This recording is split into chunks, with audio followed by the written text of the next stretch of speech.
Hello દોસ્તો, સ્વાગત છે તમારું હેતલ્સ કિચન વર્લ્ડમાં। તો આજે આપણે બનાવવા જઈ રહ્યા છીએ ટમેટાની ચટણી, જે ખાવામાં બહુ જ ટેસ્ટી લાગે છે અને કંઈક નવી જ રીતે હું તમને આજે રેસીપી બતાવવા જઈ રહી છું। આ ચટણી તમે રોટલી, ભાખરી, પુલાવ કે વઘારેલી ખીચડી સાથે ખાશો તો બહુ જ ટેસ્ટી લાગે છે અને એકદમ યુનિક બનીને તૈયાર થઈ જાય છે ને એકદમ ઓઇલ ફ્રી છે। આપણે આમાં વઘાર કે કંઈ જ કરવાની જરૂર નથી ને જો તમે આ રીતની ચટણી બનાવશો તો તમારે શાકની પણ જરૂર નહીં પડે, એવી સરસ ચટણી બનીને તૈયાર થઈ જાય છે અને હેલ્ધી પણ છે અને એકદમ ઇન્સ્ટન્ટ બનીને તૈયાર થઈ જાય છે। અને ટમેટાની ચટણી તો બધાને જ બહુ ભાવે, તો આજે હું તમને એવી જ ટમેટાની ચટણીની રેસીપી બતાવવા જઈ રહી છું। તો ચાલો આપણે બનાવીએ ટમેટાની ચટણી। તો ચટણી બનાવવા માટે મેં મોટા 4 નંગ આ રીતના એકદમ લાલ ટમેટાં લઈ લીધા છે। એને ગેસ ચાલુ કરી ઉપર જાળી મૂકી આ રીતે શેકવા માટે મૂકી દીધા છે। એની સાથે મેં 2 લીલા મરચાં લઈ લીધા છે। આ રીતના મેં મોળા લીલા મરચાં લીધા છે। તમારે તીખા ખાવા હોય તો તમે તીખા પણ લઈ શકો છો ને એની સાથે જ મેં 3 ગાંઠિયા આ રીતે લસણના લઈ લીધા છે। આ બધાને જ આપણે ગેસ ઉપર શેકી લેવાનું છે અને એને ફેરવતું રહેવાનું છે, જેથી કરી બધી બાજુ સરસ રીતે આ રીતે શેકાઈ જાય। તમે જોઈ શકો છો કે આ રીતે કલર આવી ગયો છે, એક બાજુ શેકાઈ ગયું છે, તો આપણે એને પલટાવી લઈશું ને બધી બાજુ એને શેકી લઈશું। તો મરચાં, લસણ અને ટમેટાને સરસ રીતે આપણે ગેસ પર શેકી લેવાના છીએ અને શેકવાથી એકદમ સ્મોકી ઇફેક્ટ આવે છે।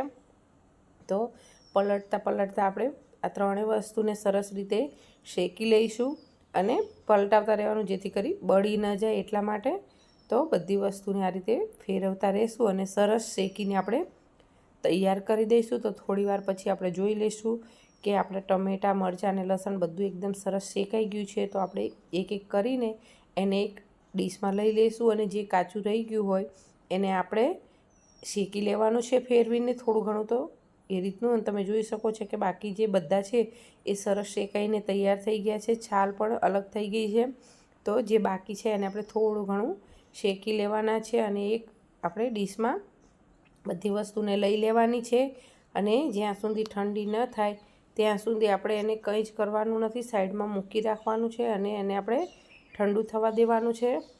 તો તમને હું બતાવી દઉં ડીશમાં લઈને કે તમે જોઈ શકો છો કે બધું જ આપણું ટમેટાં, લસણ અને મરચાં સરસ શેકીને તૈયાર થઈ ગયા છે। તો હવે આપણે આને થોડીવાર માટે ઠંડુ થવા દઈશું। થોડીવાર પછી આપણે ચેક કરી લઈશું તો આપણે ટમેટાને બધું ઠંડુ થઈ ગયું છે। તો એને હાથની મદદથી આ રીતે છાલ ઉતારી લેવાની છે। જે ઉપર વધારાની છાલ છે એ આ રીતે હાથે જ નીકળી જશે અને આપણે એને મેં સાઈડમાં એક ચોપર લઈ લીધું છે। તો ચોપરની અંદર આપણે એને કટ કરી અને એડ કરી દેવાનું છે। આ રીતે હું તમને બતાવી દઉં। તો આ રીતે આપણે છાલ ઉતારી લીધી છે અને આ રીતે રફલી કટ કરી અને આપણે ચોપરમાં એડ કરી દેવાનું છે। હવે હું તમને મરચું પણ છોલીને બતાવી દઉં।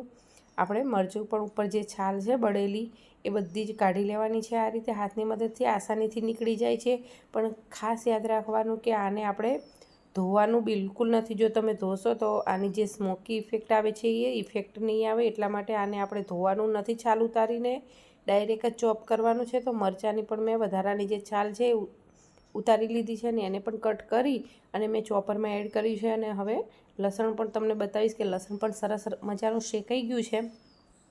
તો એને પણ આપણે આ રીતે ફોલી અને ચોપરમાં એડ કરી દઈશું। એ જ રીતે હું બધી જ વસ્તુની છાલ ઉતારી અને કટ કરી આપણે ચોપરમાં એડ કરી દેવાનું છે।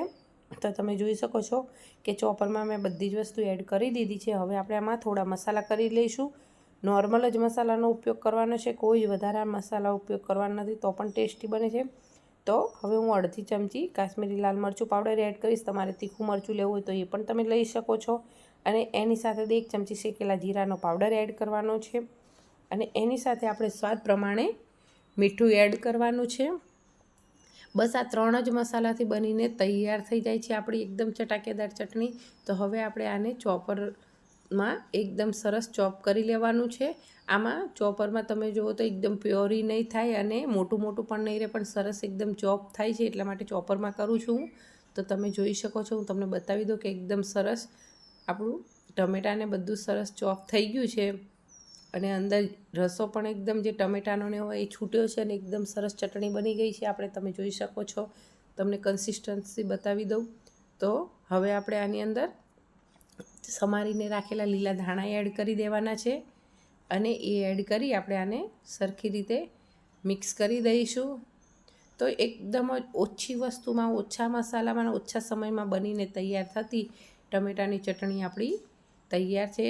તો હવે આપણે એને સર્વ કરી લઈશું.